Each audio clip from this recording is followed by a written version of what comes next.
We're currently in the Maharashtra Pavilion and I've got with me the Chief Minister of Maharashtra, Devendra Fadnavis, जिन्होंने यहाँ पे signing की छड़ी लगाई। जब भी मैं आता हूँ आप किसी के साथ हाथ मिला रहे होते हो, कोई ना कोई एमओयू साइन हो रहे।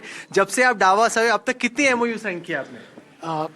मुझे अभी पूरा उसका आंकड़ा तो याद नहीं है, पर ऑलमोस्ट 85 एमओयूज हम लोगों ने यहाँ पर किए हैं और बहुत डाइवर्स फील्ड में किए हुए हैं और कुछ बहुत सुंदर स्ट्रैटेजिक एमओयूज हमने किए हैं जिसका बहुत लॉन्ग लास्टिंग इम्पैक्ट होने वाला है। तो मुझे लगता है कि बहुत सक्सेसफुल हमारा ये सारा टूर रहा है। मुझे लग रहा है बहुत देर से अंदर ही इस कमरे के अंदर हो। आओ थोड़ा सा डावोस की हवा खा के आते हैं। मुंबई में भी आजकल थोड़ा सा कंस्ट्रक्शन के चक्कर में पोल्यूशन है, लेकिन आपके हिसाब से हाईलाइट क्या रही है आपकी जो डावोस में आप आए हो, आपका ये डेलीगेशन लेके आए हो?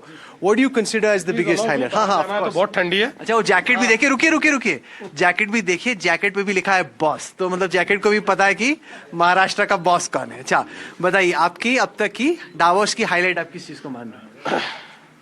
देखिए, मैं 2-3 चीज़ों को हाईलाइट मान रहा हूँ। विशेष रूप से कल हम लोगों ने एक यहाँ पर तीसरी मुंबई की फर्स्ट स्मार्ट सिटी को हम लोगों ने लॉन्च किया है और इसमें रायगढ़ पेंट करके ये स्मार्ट सिटी होगी। और ये जो स्मार्ट सिटी है ये एक नया बिजनेस डिस्ट्रिक्ट है। आप समझ लीजिए कि पिछले कई सालों से मुंबई को जिस प्रकार से बीकेसी ने एक नई ऊंचाई दी है, अब ये समझ लीजिए कि एक नया बीकेसी तैयार हो रहा है। और ये जो रायगढ़ पेंट स्मार्ट सिटी है ये इस प्रकार से हम डिज़ाइन कर रहे हैं कि जिसमें मैं ऐसा मानता हूँ कि न्यू एज इस प्रकार के बिजनेसेस आएंगे, वॉक टू वर्क वाले रहेंगे, न्यू एज मोबिलिटी इसमें होगी। और कल जब हमने लॉन्च किया तो जगह, एनवायरमेंटल क्लियरेंस, सारी चीज़ें हमने कर ली है। उसके बाद उसको लॉन्च किया है और ये पहला एक ऐसा मॉडल है कि जिसमें पीपीपी में हमारा एक प्रकार से लैंड भी प्राइवेट पार्टी ला रही है। So land is also coming from the private party और MMRDA इसमें पार्टनर है। और कल इसमें USA, सिंगापुर, ऑस्ट्रेलिया, नीदरलैंड्स और UAE ऐसे 5 देशों से 1 लाख करोड़ की इन्वेस्टमेंट आई है, ये 5 देशों से। तो बिल्कुल ये एक नया शहर जो हमने तीसरी मुंबई का, उस तीसरी मुंबई का एक ये पहला शहर है। दूसरा, आपको याद होगा कि हमने पिछले डावोस में एक कॉन्सेप्ट फ्लोट किया था, इनोवेशन सिटी। क्योंकि हम लोग जानते हैं कि अब हम लोग 5 ट्रिलियन इकोनॉमी पे जा रहे हैं, लेकिन 5 ट्रिलियन के बाद हम लोग इस स्पीड से आगे नहीं बढ़ना चाहते। हमारे प्रधानमंत्री जी 5 ट्रिलियन से 10 ट्रिलियन, 10 से 20 ट्रिलियन जाना चाहते हैं। और उसके लिए आज की जो हमारी बिजनेस की पद्धति है उससे हम नहीं जा पाएंगे। उसके लिए हमको इनोवेशन लगेगा। इनोवेशन इज़ अ की जो हमको लीप फ्रॉग करेगी। इसलिए हम लोगों ने तय किया था कि हम एक इनोवेशन सिटी तैयार करेंगे न्यू मुंबई के पास। और आज सारे इंटरनेशनल ऑडियंस के सामने हमने उसको लॉन्च किया है। और specially we have partnered with Tata Sons. और इसका जो पूरा ये जो इनोवेशन सिटी है, इसका कॉन्सेप्ट जो है वो एन चंद्रा जो टाटा के प्रमुख है उन्होंने तैयार किया है। हम दुनिया की एक ऐसी इनोवेशन इकोसिस्टम यहाँ लाना चाहते हैं कि जो इकोसिस्टम एक प्रकार से प्लग एंड प्ले की दृष्टि से सारे टाइप के इनोवेशंस को ड्राइव करेगी। यानी एक प्रकार से दुनिया में किसी को लगे, किसी बिजनेस को, कि मुझे इनोवेशन में जाना है तो ही शुड कम हियर, इस प्रकार से। और आज ही उसमें डेटा सेंटर और बाकी अलाइड चीज़ों के लिए टाटा सन्स ने एक कमिटमेंट किया है।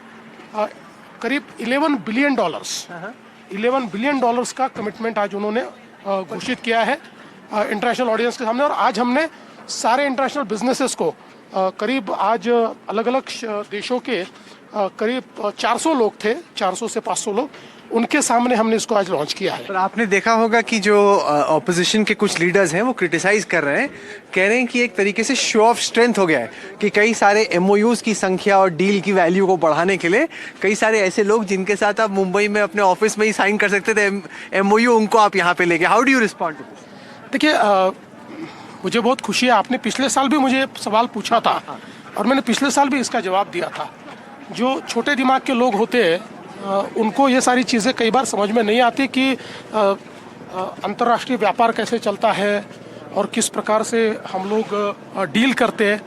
आज दुनिया में कैपिटल का जो फ्लो है ये एफडीआई के रूप में आता है और अब भारत ऐसा देश है कि जहाँ पर हमारा कोई भी बिजनेसमैन अपने आप को बढ़ाने के लिए, अपने आप को एक प्रकार से बिग करने के लिए अलग अलग जो फंड्स है, अलग अलग जो बिजनेसेस है उनके साथ कोलैबोरेट करता है और एफडीआई लाता है।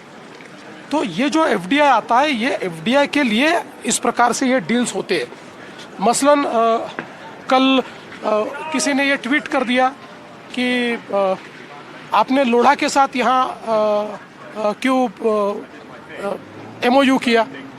अब उनको ये पता नहीं है कि देश का सबसे बड़ा हाइपर स्केलर ये वो पलावा सिटी में ला रहे हैं और ये हाइपर स्केलर लोढ़ा का नहीं है। इसमें कौन इन्वेस्ट कर रहा है? इसमें माइक्रोसॉफ्ट इन्वेस्ट कर रहा है, इसमें एनटीटी डेटा इन्वेस्ट कर रहा है। करीब 1 लाख करोड़ का इन्वेस्टमेंट है, उसमें से 80% एफडीआई आ रहा है। इसलिए ये जब बड़ी बड़ी कंपनियां जो होती है, आपको पता है आप तो हमेशा डावोस आते हैं, ये लोग क्या करते हैं कि इनके बोर्ड मीटिंग्स डावोस से लगकर करते हैं और ये लोग ये सारे यहाँ होते हैं। तो नेचुरली जो इंडियन पार्टनर्स होते हैं उनको ये लगता है कि डावोस में अगर हम ये इस प्रकार से एमओयूज करें तो इनका प्रेजेंस होता है, ये लोग वहाँ आ सकते हैं।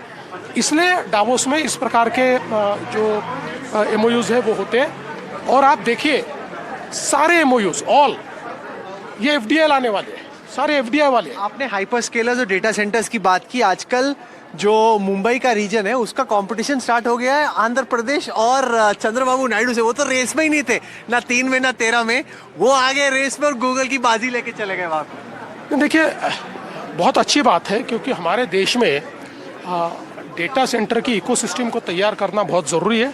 देखिए आने वाला जो समय है ये एक प्रकार से डेटा, एआई और सेमीकॉन, ये 3 चीज़ें डिटरमिन करने वाली है। और इसमें देश का कोई भी राज्य अगर कैपेबिलिटी तैयार करे तो हमने खुश होना चाहिए। चंद्रबाबू तो हमारे ही है, लेकिन अगर कोई समझ लीजिए कांग्रेस शासित राज्य भी है, अगर वो भी अगर ऐसी कैपेबिलिटी तैयार करता है तो हमको खुश होना चाहिए। लेकिन इसके साथ साथ मैं आपको वापस से बताना चाहता हूँ कि फॉर्चुनेटली हम लोगों ने जो डेटा सेंटर पॉलिसी तैयार की है उस पॉलिसी को रिस्पॉन्ड करते हुए इतने बड़े पैमाने पर डेटा सेंटर का निवेश ये महाराष्ट्र में आया है। Now Maharashtra is data centre capital of India. अभी हम लोग डेटा सेंटर की जो कैपेसिटी तैयार हुई है या हो रही है उसका 60% अकेला महाराष्ट्र है। तो मुझे ऐसा लगता है कि इसीलिए हम ये जो सारा आइडिया ड्राइव करना चाहते हैं उसको ड्राइव करने के लिए ही इस प्रकार से हम लोग अलायंसेस कर रहे हैं। अच्छा ये बताएं कि चूंकि आपकी अब बीएमसी में और महाराष्ट्र के ज़्यादातर जो निकाय इलेक्शंस थे उनमें जीत हुई, आपको लगता है कि जो प्रॉमिस था आपका ट्रिपल इंजन का उसका मिलेगा और जो रिजल्ट्स आए वो आपकी उम्मीद से कैसे रहे? क्योंकि जिस तरह का असेंबली इलेक्शन में एकदम वाइप आउट था, इस बार आप जीते हो लेकिन मेजोरिटी से कुछ वार्ड्स आप ज़्यादा ऐसे एकदम जो एक तरफ से आंधी आई और ख़त्म कर दिया, वैसा वाला हिसाब नहीं रहा। नहीं देखिए, पहली बात तो ये है कि आप अगर महाराष्ट्र में देखें तो कुल 29 महानगर पालिकाओं के चुनाव हुए और इस 29 महानगर पालिकाओं में 2800 सीटें थी। 2800 में से 1400 सीटें तो अकेले बीजेपी को मिली है, हमारे साथियों को अलग। तो एक प्रकार से हमने इसको पूरी तरीके से स्वीप किया है। जहाँ तक मुंबई का सवाल है तो लोग तो कहते थे कि चाहे कुछ हो जाए, 2 भाई साथ में आ गए, मुंबई में तो कुछ हो ही नहीं सकता। लेकिन हमने मुंबई को जीता और बीजेपी का तो मुंबई में स्ट्राइक रेट आप देखिए, हमारा स्ट्राइक रेट 70% है। 135 सीटें लड़कर 89 सीटें लाना इज अनप्रेसिडेंटेड इन मुंबई। इतनी सीटें तो जब शिवसेना साथ में थी तब भी उद्धव जी को नहीं मिली, तीनों चुनाव में नहीं मिली। तो एक प्रकार से वो सारे रिकॉर्ड हमने तोड़े हैं। तो अब जो मेयर का चयन है और इसके बाद जो अब हमारे पावर प्ले इवेंट में आए थे जो सारे प्रोमिसेस थे उनको इम्प्लीमेंट करने का प्रोसेस कब से स्टार्ट होता है? नहीं, वो तो तुरंत हो ही गया है। समझ लीजिए अभी आज एक बहुत और महत्वपूर्ण हमने स्ट्रेटेजिक अलायंस टाटा सन्स के साथ किया है और वो है मुंबई में सर्कुलर इकोनॉमी का। देखिए, मुंबई की एयर क्वालिटी, मुंबई की वाटर क्वालिटी, मुंबई में सॉलिड वेस्ट को वेल्थ में कन्वर्ट करना, मुंबई में डिफरेंट टाइप ऑफ जो वेस्ट है उसको वेल्थ में कन्वर्ट करना, इसके लिए एक बहुत ओवर आर्चिंग इस प्रकार का हमने एक फ्रेमवर्क तैयार किया है। और अकेले टाटा उसमें नहीं रहेंगे, वो फ्रेमवर्क तैयार वो कर रहे हैं, और उस फ्रेमवर्क में जितने प्लेयर्स हैं उनको लाकर 100% मुंबई को एक सर्कुलर इकोनॉमी का मॉडल बनाना, ये आज हमने अनाउंस कर दिया है और we have already announce, we were working on it. तो मुझे लगता है कि प्रॉमिसेस को डिलीवर करना हमने शुरू कर दिया है और हम निश्चित रूप से उस पर करेंगे।